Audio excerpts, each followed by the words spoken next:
Você quer apoiar o nosso canal e nos ajudar a produzir mais conteúdo para você? É simples. Basta você acessar o link da lojinha na descrição sempre que precisar comprar algum produto. Com este simples gesto, você estará nos ajudando muito. O que sofre de desconfiança exacerbada, tendendo a pensar que o outro está sempre mentindo, enganando, precisa rever a confiança que tem em si. A leitura que fazemos dos outros tem íntima associação com a leitura que fazemos de nós. Hoje, tão logo eu postei esse texto, muitas pessoas se manifestaram e é bom, eu fico muito feliz toda vez que uma reflexão repercute, porque ela se desdobra, né? Outras pessoas acrescentam, questionam. Um primeiro ponto de alguém que questionou foi: mas é sempre assim? Eu não disse que é sempre assim. Eu disse que pode ser, que tem tudo a ver, que é provável. E por isso, nós precisamos rever a confiança que nós temos em nós mesmos. Não é uma regra. Não é porque você desconfia dos outros que você necessariamente não tem confiança em si. O que eu propus é que quando isso acontece de forma exacerbada, nós precisamos rever a confiança que temos em nós para ver se está tudo bem. E muitas pessoas disseram: eu fiquei desconfiada porque fui muito traída, muito enganada. Sim, também é verdade. Nós somos o resultado daquilo que também os outros nos entregam. Mas é preciso tomar uma certa distância para a gente não cair naquela tentação fácil de julgar a responsabilidade sobre os outros. Tá bom, você tem motivos para desconfiar porque fizeram muito isso com você, mas você quer ser assim sempre? Será que sendo assim você não perde a oportunidade de encontrar aqueles que estão sendo verdadeiros com você? Ou até mesmo de não impor aos que estão sendo verdadeiros com você o eterno fardo da desconfiança? É um caminho difícil, não é? Mas ninguém nos prometeu que seria fácil. O fato é que toda vez que você sentir que o outro pode estar mentindo para você, analise bem os fatos, perceba bem a situação, para que você se responda se existe uma razão para a desconfiança ou se ela advém da sua falta de confiança em si. E se você chegar à conclusão de que está precisando confiar um pouco mais em si, invista nisso. Trabalhe em si. Faça de tudo para que você tenha cada vez mais percepção das suas possibilidades e limites. Porque nós confiamos em nós mesmos quando nós somos capazes de viver as nossas possibilidades e também reconhecer os nossos limites. Eu confio porque eu sei o que eu posso oferecer. Eu confio porque não farei o que não posso. É sempre assim a regra. Examine-se, tenha zelo na observância de si, e se achar que está sendo injusto, desconfiando demais de tudo e de todos, faça a pergunta a você: o que fizeram com você para que você ficasse assim? Mas aí faça a pergunta mais inteligente: o que você pode fazer com tudo o que fizeram de você? Há 8 anos o meu esposo tinha uma coleção de discos. Tenho penas de vender, pois na minha cabeça a alma dele ficaria triste. Peço que o senhor me aconselhe. Não, minha filha, pelo amor de Deus. Os discos, na verdade, que o seu marido colecionava, são apenas um elo afetivo entre você e ele. A alma dele não vai ficar triste se você desfazer disso, não. Quem vai ficar triste possivelmente é você, porque é uma maneira de preservar a memória dele. Também acho que isso é uma coisa que você pode resolver com o tempo, né? Como é que nós lidamos com os nossos mortos? Como é que nós lidamos com a presença, né? Porque ainda hoje eu estava falando sobre isso, né? Toda ausência ocupa um espaço. A minha irmã morreu, mas ela tem um espaço no meu coração. Qual que é a melhor maneira de eu preservar a memória da minha irmã dentro de mim? É mantendo o quarto dela intacto? Todas as coisas dela nunca mais posso doar? Não. A melhor maneira é eu ter dentro do meu coração tudo o que de bonito eu vivi com ela. Se me restou alguma coisinha material para me recordá-la, tudo bem, até torna-se um sacramental, né? Alguma coisa que me recorda, mas isso não pode ser uma amarra. Você não pode lidar com a materialidade, né?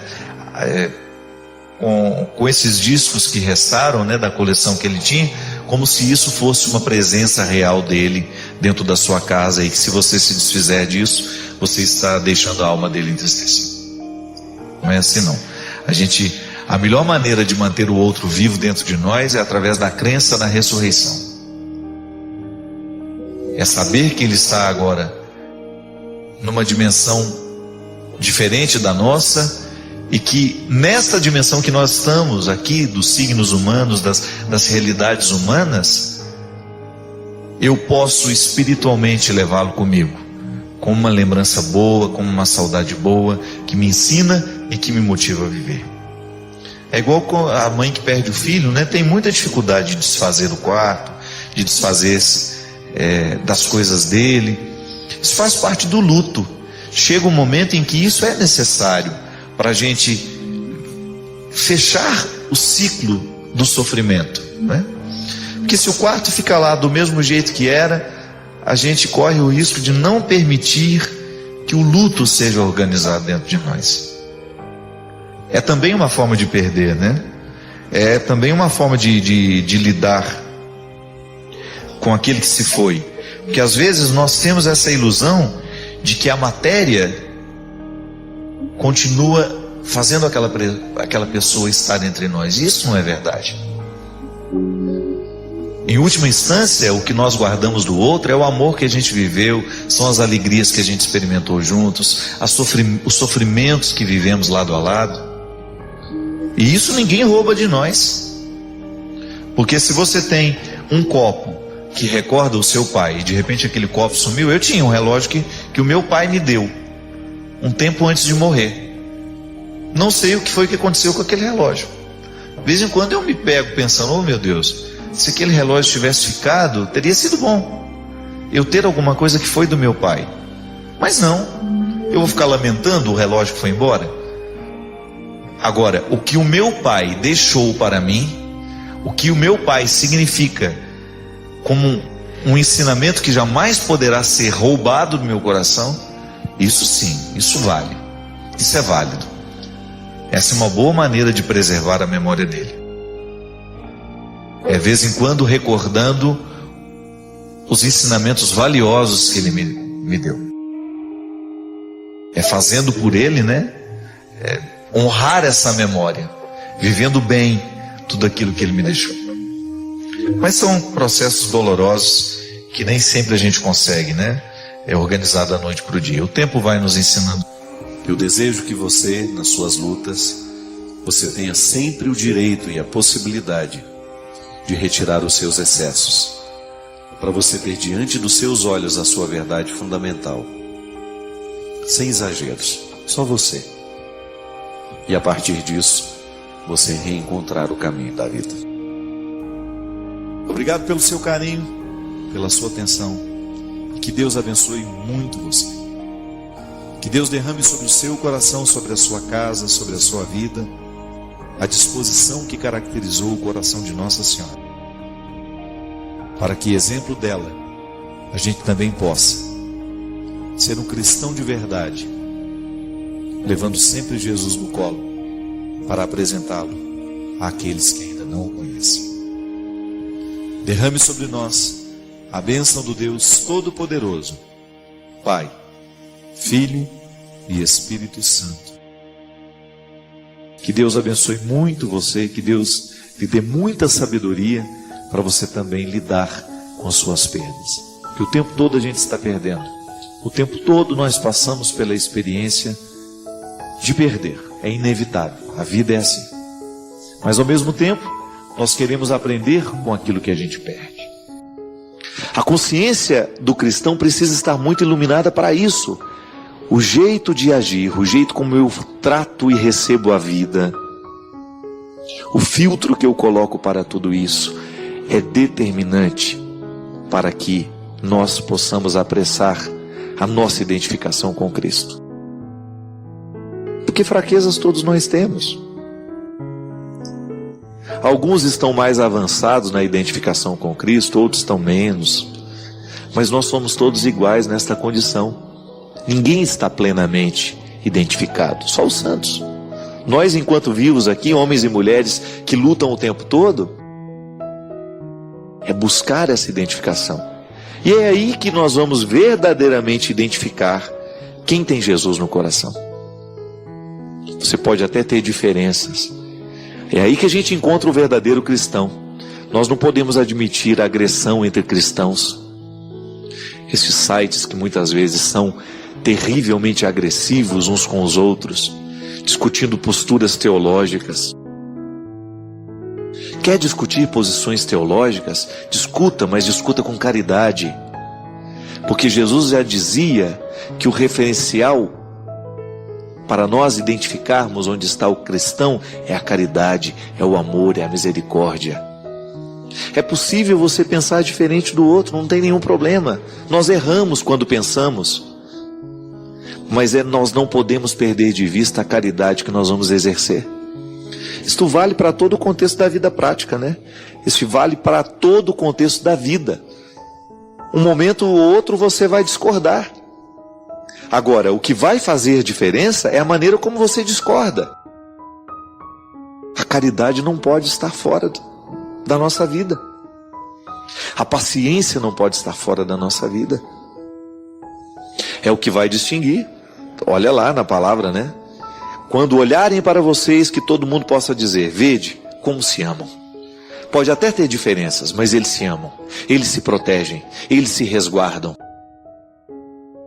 Eles vão fazer de tudo para preservarem aquilo que existe mais sagrado. Outro dia eu recebi uma carta linda de um padre que não concorda absolutamente nada com o meu jeito de fazer as coisas.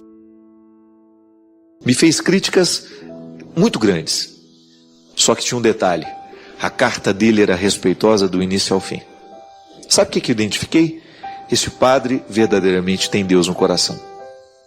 Eu achei bonito porque em muitos momentos ele fala: Padre Fábio, admiro isso, admiro aquilo no seu ministério. Agora, cuidado para isso, cuidado para aquilo.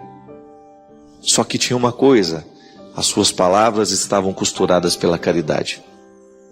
Muitas vezes, minha gente, nós erramos uns com os outros. Você erra com seu filho, você erra com sua esposa, você erra com seus amigos, você erra com as pessoas que você ama, você erra com os desconhecidos que passam pelo seu caminho. Por quê? Você esqueceu de costurar as suas palavras na bainha da caridade, no amor, na misericórdia. Você não perder de vista que o respeito pelo outro é o primeiro referencial para nós sermos homens e mulheres de verdadeiramente cristãos. Eu respeito quem você é, respeito a sua história, respeito a dificuldade que você teve, você me respeita, e nós vamos fazendo esse processo de transformação. Porque o amor, quando chega, ele nos transforma em pessoas melhores. Às vezes a gente precisa olhar para Jesus e dizer: Jesus, o que você faria se estivesse no meu lugar? Como é que você trataria esta situação? Isso é experiência de fé, minha gente. Isso é rezar. Quando você começa a olhar para a situação que você tem, pensar: como é que eu vou agir com essa pessoa? Aí o referencial de conversão entra. Será que Jesus agiria da mesma forma? O que eu vou dizer para aquela pessoa? Aí entra o referencial de conversão. Será que Jesus diria isso também? Como é que eu vou administrar essa situação agora? Aí você pensa: será que Jesus administraria do mesmo jeito? Esse é o referencial. Você não tem outro referencial senão o Cristo. É por isso que você não pode se apegar a mim. Eu não sou seu Salvador, eu não sou seu crucificado. Pelo amor de Deus, não sou e não quero ser. Eu sou apenas um padre da igreja, assim como nós temos tantos outros que fazem o mesmo papel que eu. O padre que está lá no interior do Sergipe agora, trabalhando na sua paróquia, na sua comunidade, ele tem a mesma missão que eu. A única coisa é que às vezes nós estamos em espaços diferentes na atuação desta missão. Ninguém é maior que o outro, não. Nós estamos apenas em ambientes diferentes. O padre lá no interior do Ceará, o bispo lá no interior do Ceará, o bispo lá no interior da Paraíba, ele é o responsável por apressar a vida, a identificação dessas pessoas que ele comanda lá com seu trabalho, com seu pastoreio, com a pessoa de Jesus. Saber que Deus cuida de nós não é apenas uma ideia que tem que passar pela nossa cabeça. Mesmo que cada vez mais eu me convenço de que o que realmente muda o nosso coração é aquela ideia que conseguiu ser acoplada com os sentimentos nossos. É aquela ideia que conseguiu fazer o caminho da mente para o coração. É aquela ideia que consegue mover a nossa vida, aquela que a gente percebe que a gente ama, que já entrou na corrente sanguínea, faz parte de nós. Não é apenas alguma coisa que nós trazemos em cima da nossa cabeça, dentro de nós, não. Mas é uma parte de nós, irrenunciável. Se uma porta se fecha aqui, muitas outras se abrem ali. Você já parou para pensar o tanto que a gente sofre constantemente a tentação de prestar atenção na porta que se fechou para nós? Que são muitas as portas que se fecham. Mas se os nossos olhos ficam grudados nas portas que se fecham, dificilmente nós poderemos contemplar aquelas que estão abertas. O cuidado de Deus na nossa vida é esse. A providência de Deus se manifesta em nós assim, no momento em que nós somos capazes de descobrir o que é novo, mesmo por trás da perda. É inevitável que o ser humano viva perdendo o tempo todo. Nós perdemos o tempo todo. Mas por trás dessas perdas, há tantas coisas preciosas que nós podemos ganhar, mas que só ganharemos se soubermos a perda, se soubermos viver o processo de perder. Pode ser que hoje você esteja angustiado, porque os seus olhos estão ocupados naquilo que você perdeu. E se você se ocupa demais daquilo que você perdeu, você corre o risco de não enxergar aquilo que você pode ganhar. Toda perda tem o poder de reservar ganhos. Se você perde a infância, por exemplo, você ganha a juventude. Se você perde a juventude, você ganha a idade adulta. E aí você começa a saborear a vida de um jeito diferente. O interessante é só a gente saber fazer as pontes. Eu me convenço sempre mais que a ansiedade é justamente a gente parar no início da ponte e se recusar a ir adiante. Quantas vezes a gente se angustia na vida porque a gente parou no início da travessia e a gente não teve coragem de ir adiante. E é sempre tempo de ir adiante. Acreditar que Deus cuida de nós é acreditar que Ele providencia a vida o tempo todo. A vida está providenciada em você. Agora faça a sua parte. Toda ação requer uma reação. E assim o processo não para. Deus age, nós reagimos, e na reação Deus age ainda mais, e nós vamos nos misturando naquilo que Deus quer. A nossa vontade vai se misturando na vontade de Deus, e daqui a pouco nós queremos a mesma coisa. A conversão é isso, é a gente misturar a nossa vontade na vontade de Deus. É a gente fazer as travessias necessárias todos os dias, para que a gente não pare. A vida não pode parar. Há muita coisa esperando por nós hoje. Há muita coisa que precisa da nossa decisão. Decisões simples. Eu não quero ficar parado. Acredite nessa providência de Deus. Mas não pense que a providência lhe coloca aí numa situação confortável que você não pode fazer nada. Não. Nós que acreditamos na providência de Deus, acreditamos o tempo todo no cuidado humano. São duas realidades que se dão juntas. Deus providencia, mas o ser humano cuida daquilo que Ele providenciou. E à medida que cuida, a providência se multiplica. Porque toda vez que Deus providencia alguma coisa na nossa vida, se nós não cuidamos daquilo que Ele providenciou, corre-se o risco de morrer a providência e a gente não tem mais. Não é que Deus não quer dar, é que a multiplicação da providência depende do cuidado. À medida que nós cuidamos daquilo que Deus nos entregou, nós nos multiplicamos. a começar pelos talentos que Ele nos entrega. É providência de Deus tudo aquilo que Ele lhe entregou como possibilidade. Mas é cuidado humano todo o esforço que você faz para fazer com que o talento se torne realidade concreta em você.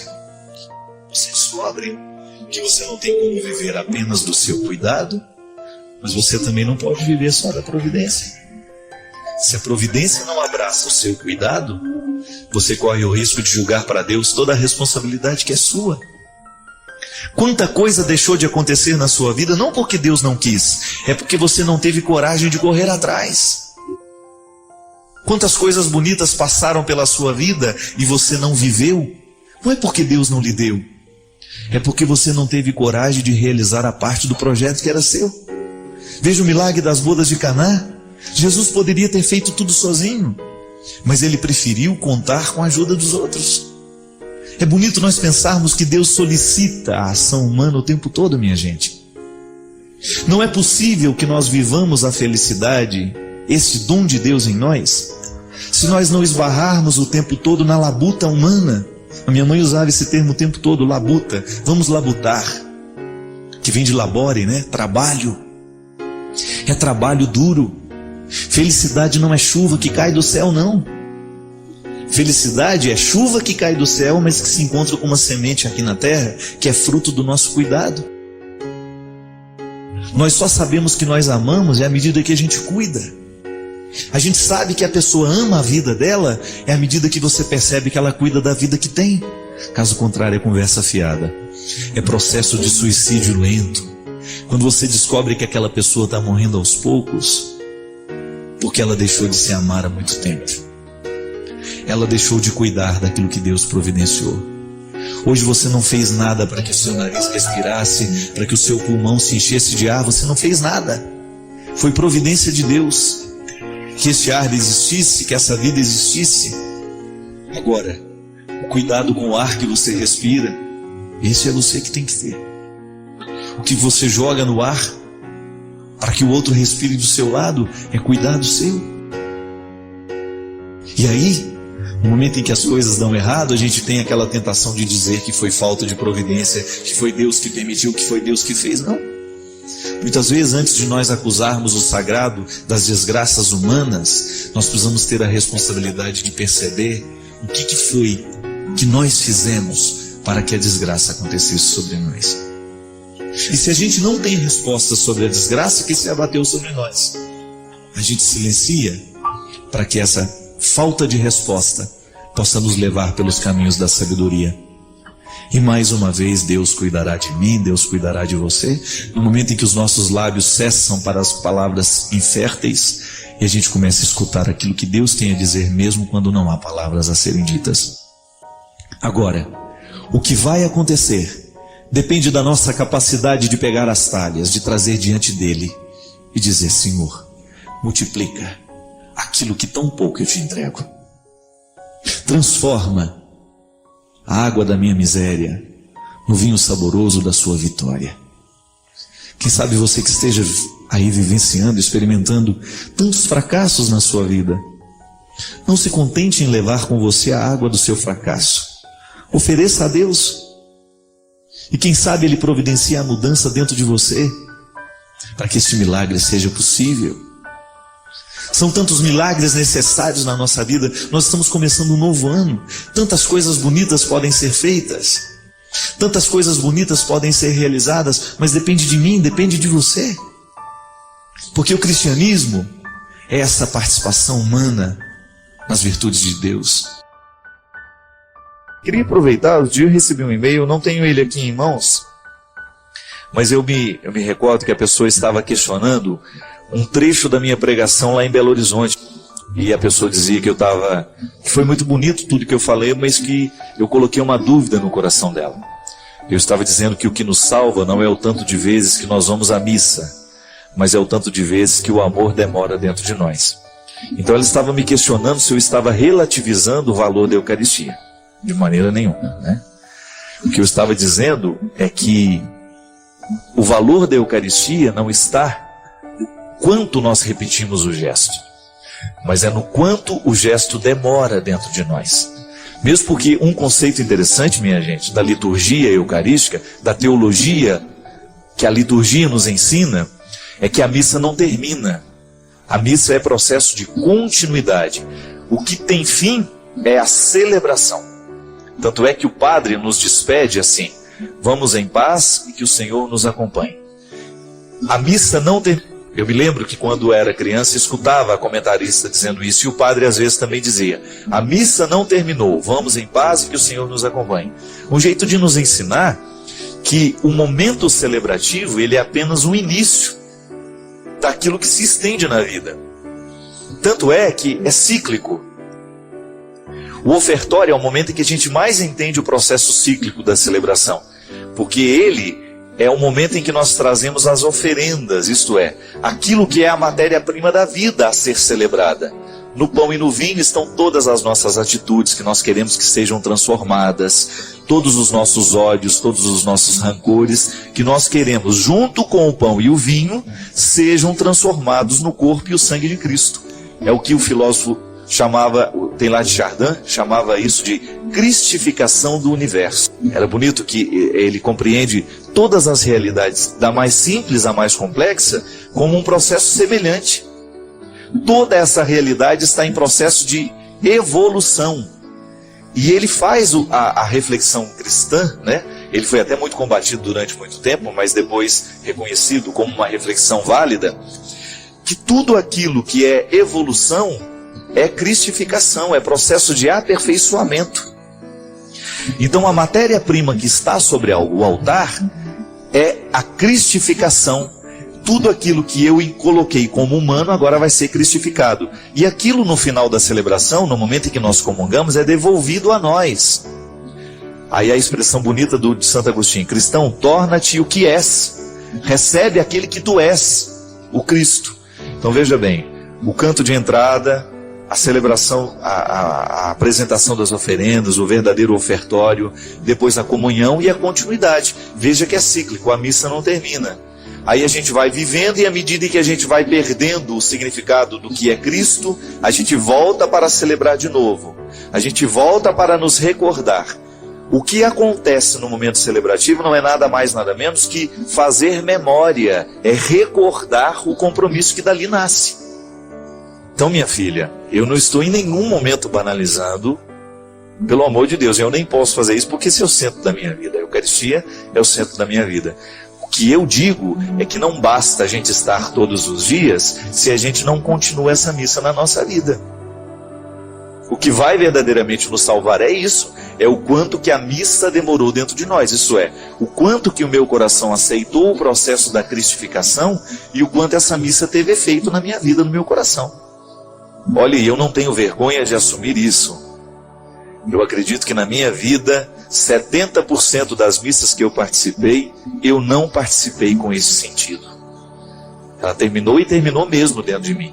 O rito terminava e terminava mesmo dentro de mim. Não havia repercussão na minha vida. Mas quanto mais cresce a nossa consciência de que a missa é um acontecimento que não termina, maior será a qualidade da nossa vida cristã. E mesmo porque, já falei disso aqui também, nós não celebramos outra missa, não. Houve uma única que aconteceu na história. A única missa celebrada no tempo foi a que Jesus celebrou, a última ceia. Tudo mais é continuidade da única missa celebrada pelo Cristo. Eu, como padre, eu legitimo a presença do Cristo no momento da celebração, mas eu não estou fazendo outra missa, não. Eu estou apenas estendendo o braço em direção daquela única que aconteceu. Nós precisamos de muita poesia para entender Jesus, viu? Isso é poética, isso é arte de poesia. Entender que uma coisa, um acontecimento não cabe no tempo, ele se estende de tão grande que ele é. Então, assim como eu estendo os braços em direção a um fato que me tocou profundamente e eu consigo senti-lo de novo na minha vida, isso é fazer memória, isso é você recordar atualizando na sua vida. Então aquela única missa celebrada pelo Cristo com seus discípulos continua acontecendo na história cada vez que nós nos reunimos para recordar o que foi. E aí então eu tomo posse de tudo aquilo que é a continuidade de Deus na minha vida. E esse é o significado da celebração eucarística que nós celebramos. É nos potencializar, é colocar dentro de nós a dinâmica do Cristo no tempo e na história. Cada missa participada tem que ser um motivo a mais para o Cristo continuar vivo na história através de mim, através de você. Caso contrário, é rito morto, que não modifica absolutamente nada. Se você não permitir que a missa lhe coloque na circularidade dessa celebração, ela não acontece dentro de você. Você apenas cumpriu um preceito. E cumprir preceito foi justamente o que Jesus condenou no seu tempo. Jesus condenou com radicalidade toda e qualquer forma de religião que estivesse presa no rito. Ritos não salvam ninguém.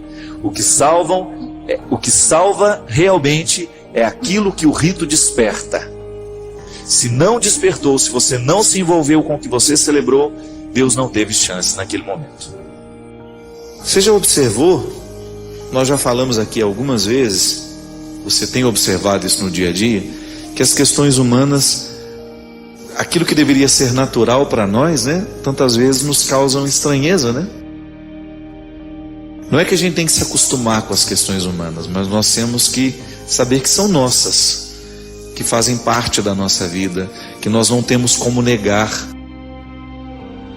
Aquilo que é mais, que é o elementar, né, da nossa vida. O livro Quem Me Roubou de Mim, ele fala justamente da possibilidade de nós colocarmos nos cativeiros, por causa do nosso amor, as pessoas. É muito natural nos dias de hoje a gente roubar e ser roubados. Um roubo que você não tem como denunciar na delegacia, você não tem como ir dizer ao delegado: olha, este homem roubou minha alegria, né? Ou esta mulher roubou a minha esperança. São roubos que você não tem como provar que o outro realizou. Você não tem como chegar numa delegacia de polícia e dizer: o meu marido retirou aquilo que eu tenho de mais sagrado, aquilo que eu tinha de mais sagrado, que era a minha capacidade de acreditar em mim. Ou este namorado retirou de mim aquilo que eu possuía de mais precioso, que era a minha dignidade, sem nunca ter sofrido uma agressão física, né? São agressões, são as violências veladas. E essa estranheza do que é humano tem sido um roubo que o mundo está fazendo de nós, porque não são só as pessoas que nos roubam. As mentalidades que prevalecem, né? Os programas que nós assistimos, os livros que lemos, modificam quem a gente é. Modificam para melhor e modificam também para pior. Qual foi a grande mudança que a Revolução Industrial trouxe para a sociedade? Foi a maneira, ela modificou a maneira de produzir os produtos que fazem parte da nossa vida, né? A Revolução Industrial, ela retirou aquela maneira artesanal de se produzir as coisas. A partir da Revolução nós tivemos a produção em série. Então você tinha uma máquina que substituiu a pessoa humana, e aquela máquina fazia 1000 livros ao mesmo tempo, um exemplo, né? 1000 livros a cada 10 minutos. Essa produção em série, ela acabou repercutindo no nosso jeito de viver. Ela modificou também o nosso jeito de interpretar os nossos relacionamentos. Por quê? Pode parecer uma bobagem, né? A vida artesanal, ela acaba tendo uma influência na nossa maneira de pensar. Se você pega, por exemplo, uma pessoa que mora na zona rural, que tem de fazer, que no dia a dia tem todo um contexto artesanal. É ela mesma que planta verdura, é ela mesma que rega, é ela mesma que colhe, que prepara. A família está toda envolvida dentro de um contexto artesanal. É claro que ela tem uma maneira específica de pensar, uma maneira muito própria de pensar a vida, que passa pela vida artesanal que ela vive, pelo trabalho. E nós muitas vezes, minha gente, estamos tão mergulhados num contexto de pressa, de urgências, que a gente acabou produzindo também o nosso amor em série. A gente perdeu a capacidade de cultivar artesanalmente os nossos relacionamentos. A gente tem hoje uma necessidade como no passado, de amar e ser amado, mas o contexto social em que nós estamos inseridos nos priva, muitas vezes, de fazer com que os vínculos sejam construídos. Então, por isso nós estamos ficando estranhos a nós mesmos, porque nós estamos negados em questões elementares, fundamentais, que jamais poderiam ser negadas. Uma delas é, por exemplo, o tempo para você refletir quem você é, as escolhas que você está fazendo, o mundo que você está vivendo, né? O que você está fazendo da sua vida. Muitas vezes as pessoas trabalham tanto, entram dentro de um ritmo de trabalho tão assustador, e não é só trabalho, de atividades, né?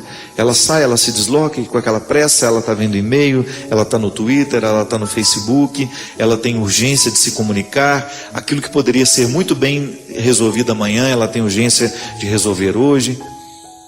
Ela vai perdendo tempo para aquilo que é o artesanal. Ela vai ficando impossibilitada de lidar com ela mesma. E depois, na primeira dificuldade que tem, ela vai dizer que está em depressão, porque ela não sabe mais ser triste. Isso tem sido uma característica dos dias de hoje.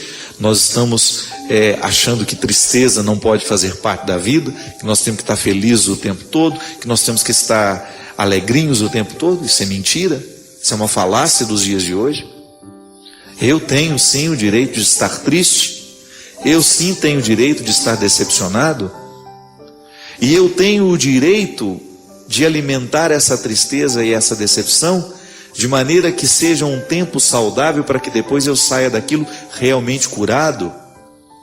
Hoje uma pessoa, se ela passa 2 noites sem dormir, ela já começa a tomar um remédio para dormir, ao invés de ir investigar o motivo de não estar dormindo, não é verdade? São as soluções fáceis nos dias de hoje. Nós não estamos mais dispostos a lidar com o que é humano. Então, uma mãe perdeu o filho, ela está vivendo o pior momento da vida.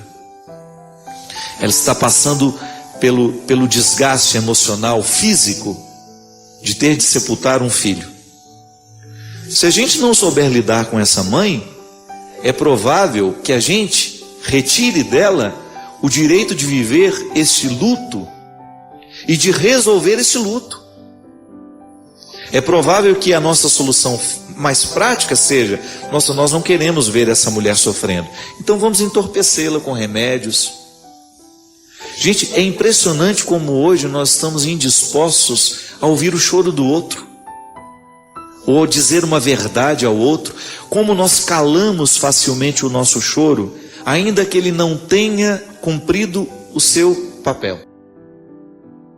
Como nós estamos indispostos à tristeza do outro, nós queremos logo alegrá-la, nós queremos logo que ela saia daquele momento. Gente, nós estamos ficando estranhos a nós mesmos. Nós estamos desaprendendo de lidar de maneira sábia com aquilo que é humano. A tristeza, a morte, o sofrimento, essa eterna busca pela juventude que não vai ter fim nunca, né? Que nós estamos sofrendo disso, de juventude crônica. É impressionante como às vezes você encontra uma pessoa de 70 anos querendo viver como se tivesse 30, querendo ter a aparência de uma pessoa de 30. Eu não estou dizendo, você sabe, eu não sou hipócrita, que nós temos que envelhecer bem, temos, né? Temos que fazer uma atividade física para a gente envelhecer com bastante massa muscular, porque isso vai fazer diferença nas suas dores do futuro. Nós perdemos muita massa muscular à medida que nós vamos envelhecendo, mas o corpo é grato. Se você treina, se você faz um esforço, se você faz uma atividade, essa musculatura ela vai ficar, enquanto você viver, você vai conseguir manter uma boa massa muscular para você envelhecer com qualidade.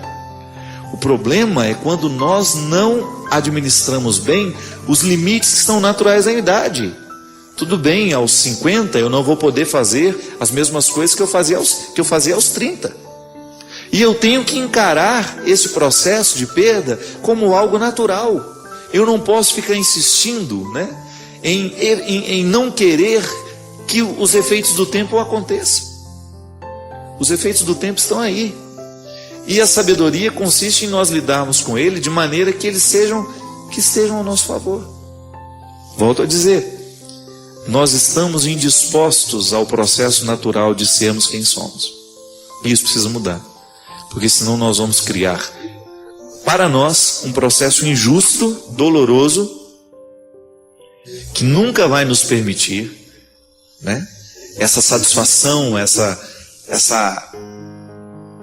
realização. Eu acho que a palavra é sempre essa, de nós estarmos realizados com aquilo que a vida está nos oferecendo, e nós temos condições de transformar sempre o que a vida nos oferece em algo positivo e saudável.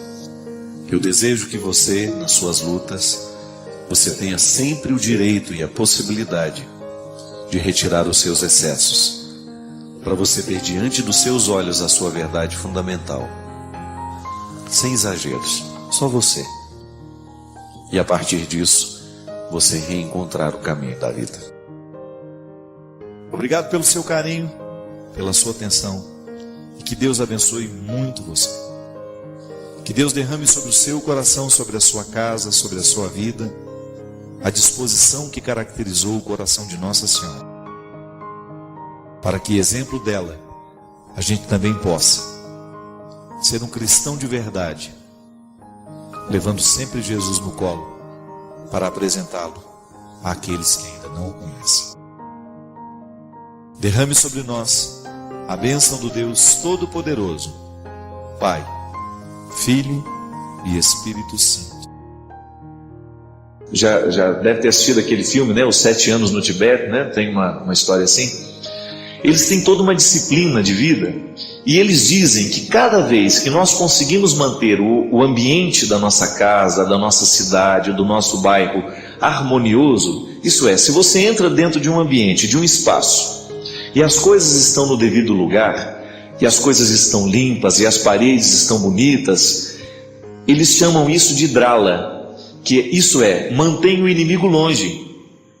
É apenas um jeito de explicar que todas as vezes que nós buscamos a harmonia do nosso espaço exterior, de alguma forma nós estamos influenciando a vida interior. Isso é muito simples de entender. Quando você entra numa casa que está muito bagunçada, você se sente bem? Geralmente não.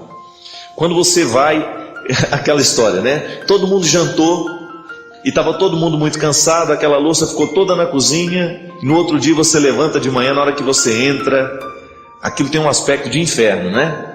Aquele monte de louça, aquela coxa de galinha jogada no canto do prato, aquilo ali te dá um mal-estar, é natural.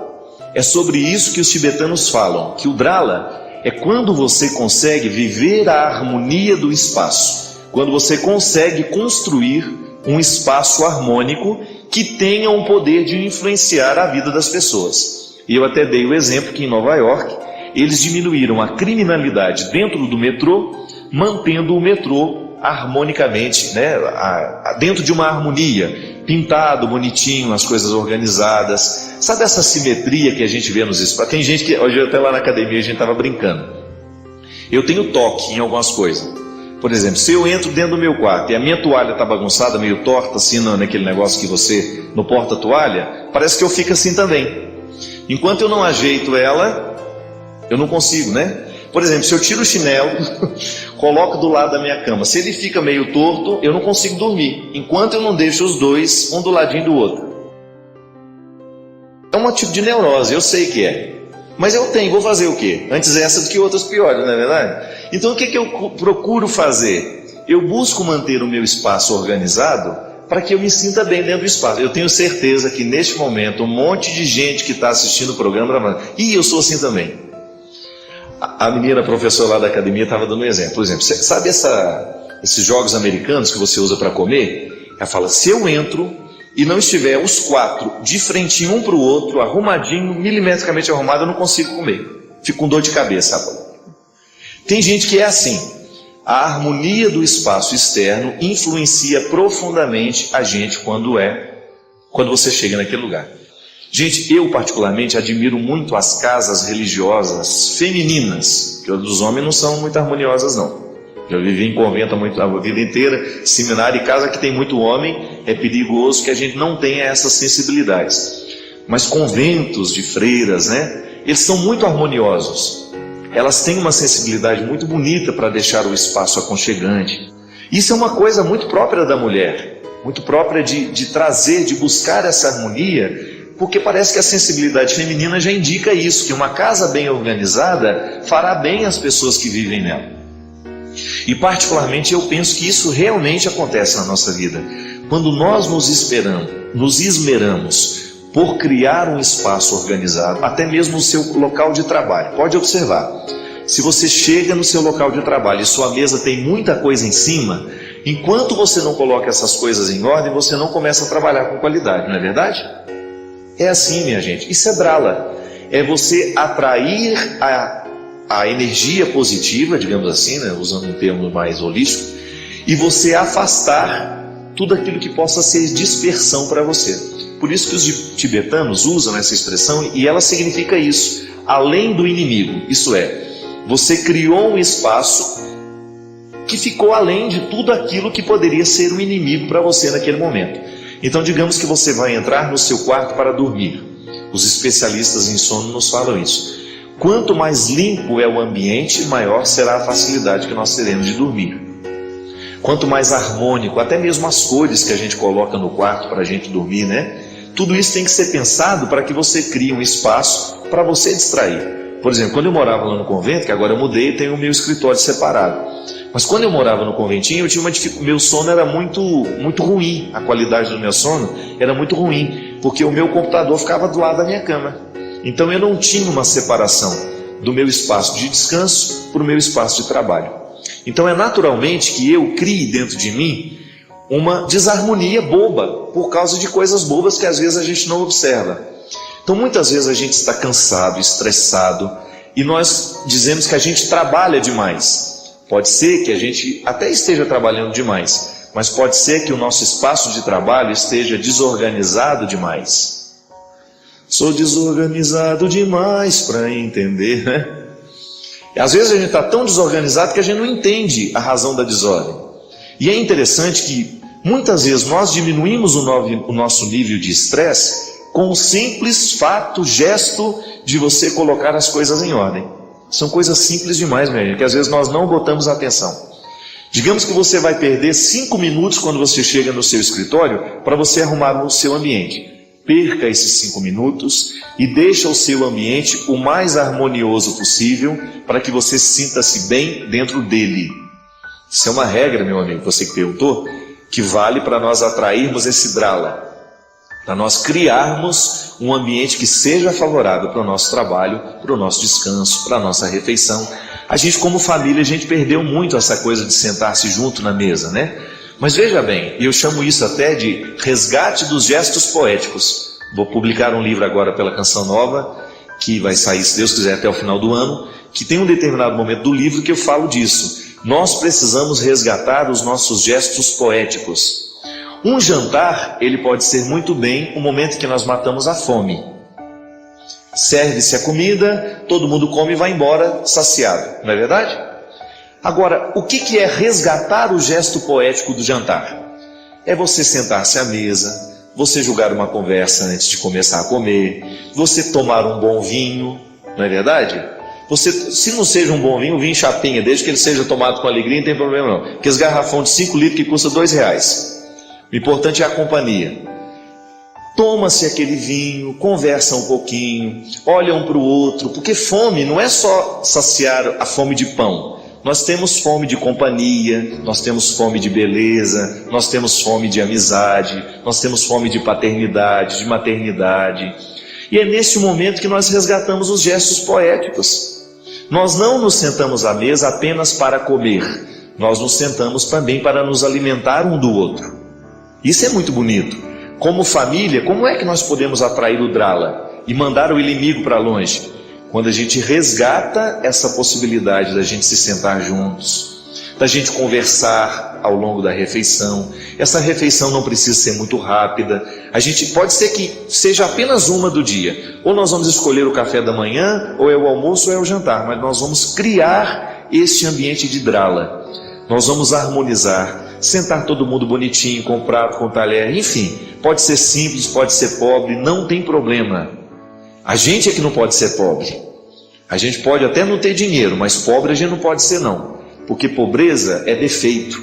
né? É aquela pobreza de espírito de você não saber valorizar a sua vida. Eu achava tão bonitinho lá na minha casa, quando nós éramos crianças, nós comíamos naqueles pratos esmaltados, lembra daquilo? Eram os pratinhos brancos com as manchinhas, a gente até sabia qual era o da gente, e ai de aquele que pegasse.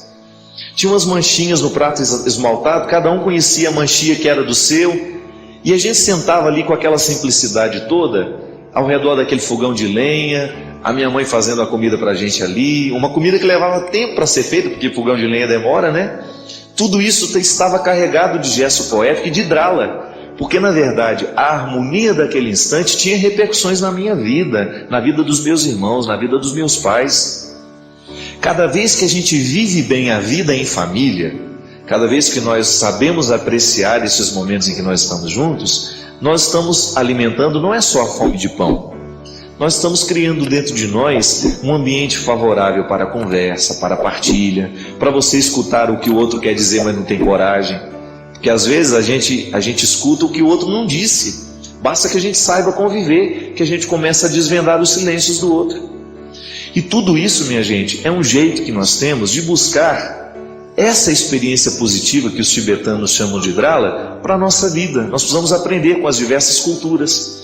E às vezes o nosso jantar, o nosso almoço, o nosso café da manhã, ele é apenas o cumprimento de uma obrigação. A gente não fez com prazer e a gente não descobriu um pouquinho mais do que ele poderia. Obrigado pela sua companhia. Agradeço por compartilhar este momento de reflexão. Deixe seu comentário abaixo e compartilhe suas próprias experiências. Não se esqueça de se inscrever para mais inspiração e convidar outros a fazerem o mesmo.